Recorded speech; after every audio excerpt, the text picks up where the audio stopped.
Hi guys hi guys എല്ലാവരും ഇസ്സണിലെ Tata IPL കാണുന്നുണ്ടായിരിക്കുമല്ലോ. ഇന്ന് ഞാനിവിടെ വന്നിരിക്കുന്നത് IPL പ്ലേ ഓഫ് സാധ്യതയെ പറ്റി പറയാനാണ്.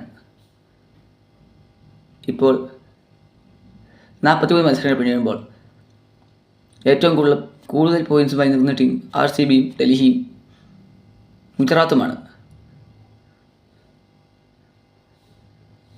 അതുപോലെ പ്ലേ ഓഫ് സാധ്യതയിൽ നിൽക്കുന്ന ടീംസും അവരാണ്.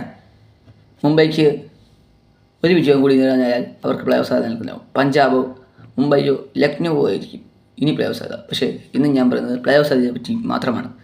പ്ലേ ഓഫ് സാധ്യത ഇന്നത്തെ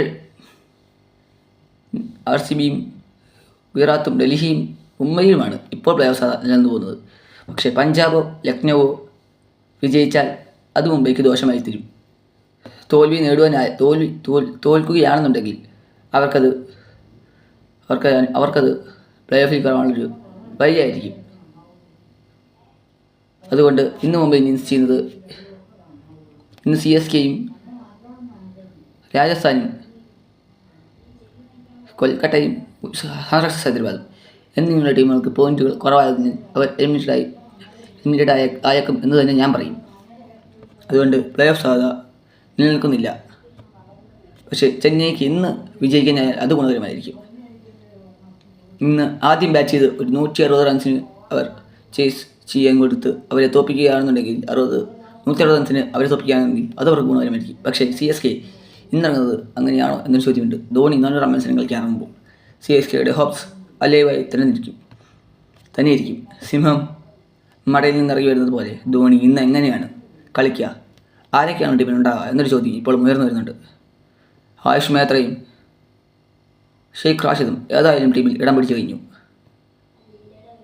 സച്ചിൻ രവീന്ദ്രയുടെ ഫോം ഔട്ട് ചെന്നൈക്ക് വലിയ തിരിച്ചടി നൽകിയിട്ടുണ്ട്.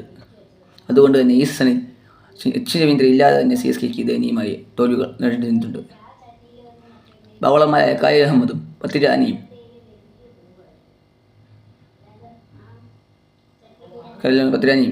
ജഡേജയും അശ്വിനും തിളങ്ങുമ്പോൾ CSKക്ക് ഇന്ന് ജയിക്കാനാവുമോ? അതെയോ ഹൈദരാബാദ് ഇന്ന് ഒരു ഹിസ്റ്ററി പുൾ ഔട്ട് ഉണ്ടാകുമോ? CSK ചപ്പോക്കിൽ കളിച്ച് വിജയം നേടിയിട്ടുള്ള ഒരു പോയിന്റ് ഇപ്പോഴും നമ്മൾ ഓർക്കണം. CSK ഇന്ന് കളിക്കുന്നത് അവിടെ തന്നെയാണ്. അതുകൊണ്ട് ഇന്നത്തെ മത്സരം ഒരുപാട് നല്ല രീതിയിൽ തന്നെ നീങ്ങും. CSK ഇന്ന് അങ്ങനെ കളിക്കും എന്നൊരു പോയിന്റ് ഇപ്പോൾ ഞാൻ പറയുന്നില്ല. അതുപോലെ തന്നെ പ്ലേ ഓഫ് സാധ്യത ഞാൻ പറഞ്ഞിരുന്നു. അതിൽ ഇനിയുള്ള കാര്യം എന്ന് പറയുന്നത് ഇപ്പോൾ ഓറഞ്ച് ക്യാപ്പ് ഹോൾഡറായിരിക്കുന്ന സായ് സുദർശനും ബട്ട്ലറും സൂര്യയും നിക്കോളസ് പൂരനും ആർക്കാണ് ഇനി നേടാനാവുക എന്നൊരു ചോദ്യം ഇപ്പോൾ ഉയർന്നു നിൽക്കുന്നു.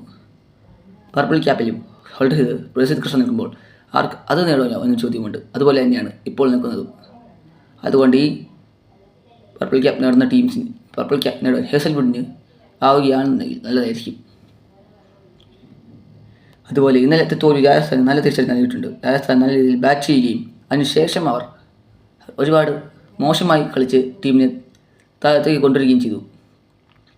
RCB ജോഷേശ്വരൻ്റെ ഓവറിൽ റണ്ണുകൾ വിട്ടുകൊടുക്കാതെ 19 ഓവർ നല്ല രീതിയിൽ ബൗൾ ചെയ്ത് ടീമിനെ വിജയത്തിലേക്ക് കൊണ്ടുവരാൻ രാജ് പട്ടിദാറിനായി. അതുകൊണ്ട് തന്നെ രാജ് പട്ടിദാറിനെ ക്യാപ്റ്റൻസി അതിഗംഭീരമാണെന്ന് ഞാൻ പറയും. രാജ് പട്ടിദാർ നല്ല രീതിയിൽ ക്യാപ്റ്റൻ ചെയ്ത് പോകുന്നുണ്ട് താനും. അതുകൊണ്ട് ക്യാപ്റ്റൻസി ഇനിയും അയാൾക്കും എന്നൊരു ചോദ്യമുണ്ട്. പക്ഷേ വിരാട് കോഹ്ലിയുടെ ഫോം ഇപ്പോഴും നിലനിൽക്കുന്നു.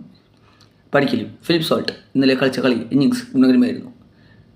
അവസാനം നല്ല രീതിയിൽ ബാറ്റ് ചെയ്യുന്ന ടീംസ് ഇപ്പോൾ RCBക്ക് ഉണ്ട്. CSK ഇന്ന് വിജയിക്കുമോ ഇല്ലയോ അത് നമുക്കുള്ള ഒരു ഉത്തരം ഇന്നത്തെ മത്സരത്തിൽ അറിയാം. CSK എങ്ങനെയാണ് ഇറങ്ങുക?